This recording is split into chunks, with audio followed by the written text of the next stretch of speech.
Kyrgyz authorities have started airlifting to safety the victims of ethnic clashes as the country's south is still locked in chaos that's descending into a humanitarian disaster.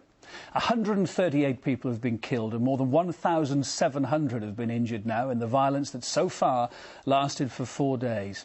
And while the interim government's reported that the conflicting sides have reached an agreement to end the violence, the regions of Osh and Dzhalal-Abad are still suffering power cuts and food shortages. Tens of thousands of people have fled to neighbouring Uzbekistan, with many still waiting to cross the border.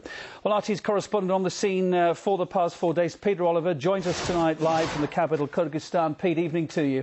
Now, after days of intense violence, as we've witnessed so graphically, has the situation improved at all in the south tonight? Well, we're still seeing violent attacks in the south. That's continuing. As you say, we're looking at nearly 140 people that are confirmed to have been killed so far. We are hearing from our sources in the ethnic Uzbek side that they expect that death toll to rise much higher over the coming days. We're also looking at many people have been injured in this fighting that's still ongoing in places. Well, we are looking also at between 80 and maybe up to 100,000 people have fled the south of the country over the border into Uzbekistan. The majority of them women and children, as they try to get away from the fighting that still isn't under control down there.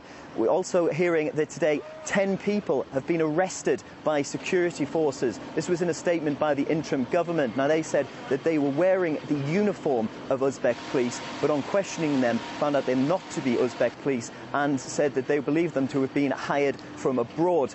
Now, what we are seeing, though, is the true face of the humanitarian crisis that's coming from this crisis that's ongoing, this conflict that's ongoing in the south of Kyrgyzstan. In Dzhalal-Abad, the city, and in the city of Osh, food is incredibly scarce. We're looking at people can't get a hold of basic supplies due to the fact that in the rioting that happened there, those shops and those stores that weren't burned to the ground were subsequently looted. So we have seen great outpourings of generosity here in Bishkek, and as well as around the globe, really, from international places as well. But here in Bishkek, we've seen aid, food, bottled water, things like nappies, basic essentials for people to be able to live down in the south in these cities. They've been piling up by the ton to be loaded onto lorries and taken down to the places where it's going to be needed most.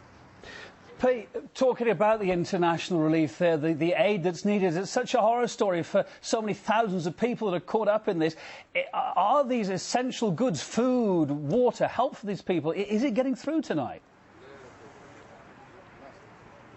Well, it's being discussed at all levels internationally. The United Nations held a special meeting of the Security Council. It was held behind closed doors to discuss the issue here in Kyrgyzstan. We're yet to hear from them what their resolution will be.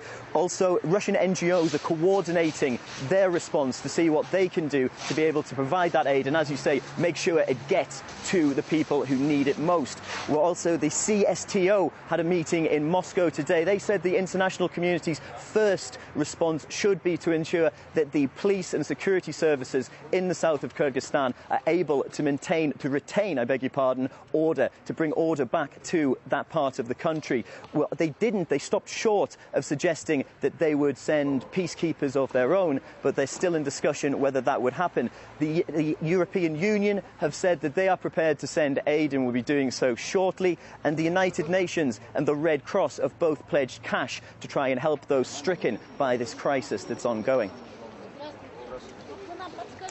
Pete, what is the mood in the capital? Is there any realistic chance? What are people saying on the street? Is there any realistic chance that this could end soon?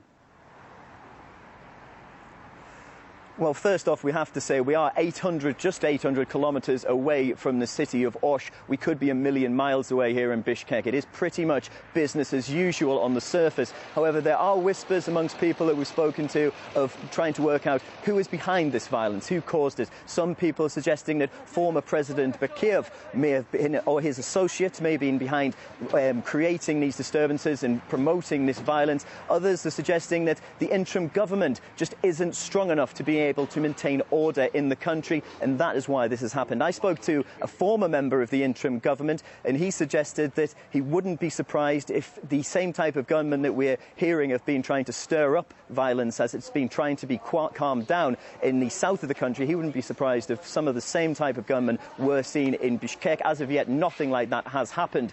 What is interesting is the Swiss embassy here in Kyrgyzstan has said to its passport holders that they should leave the country at the next available opportunity. As of yet, I don't believe any other embassy has issued a similar statement. But as it stands at the moment in Bishkek, nobody really can tell for sure when this could end. OK, Pete Oliver, our man in Kyrgyzstan, one of our reporters there. Thanks for bringing us up to date on what you know from the Kyrgyz capital, Bishkek, tonight. It's appreciated. Artist Maria Fanoshna was also there. She's in fact just returned from the crisis-hit region. She shared with me earlier her experiences of the turmoil. We've travelled to the city, but we didn't manage to go to the city itself because the area around the airport was the only area allowed to be at that very moment. It was rather safe. No security, no safety could be guaranteed if we leave this area, and we were told about that. And police was all the time reporting that all the roads around the city of Osh were sealed, and they were taken, as we were told, by Uzbeks, gunmen, and their main goal was not to allow anybody to enter the city as well as to leave the city. The main feeling among people, both among Kyrgyz and Uzbek people in Kyrgyzstan, is a deadlock, because they think that this problem is very hard to be resolved. Most part of the people in Kyrgyzstan believe that this is a provocation, so someone used this decade-long ethnic division between Uzbeks and Kyrgyz in its own purposes, political purposes. People are divided, and some believe that the family and the ousted President Bakiyev himself could be behind these clashes. So, and they say that they're interested in destabilizing the situation in the country to allow him to return to the country, to the politics. They're losing their lives, and this is the most important thing now. We've heard many stories, terrible human stories about raped girls, girlfriends, murdered men, and even killed babies. But apart of this, you know, this is a military conflict now. But apart from this, this is a humanitarian crisis. Artist Maria Fanoshna, she was in the studio with me earlier on, sharing her experiences in turbulent Kyrgyzstan.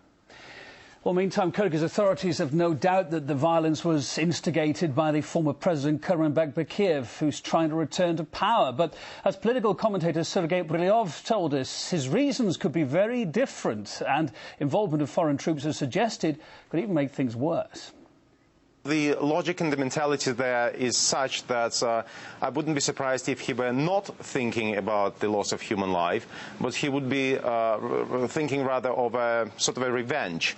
Unfortunately, it could be yet another explanation of what goes on. But of course he or whoever who organizes this are playing with fire.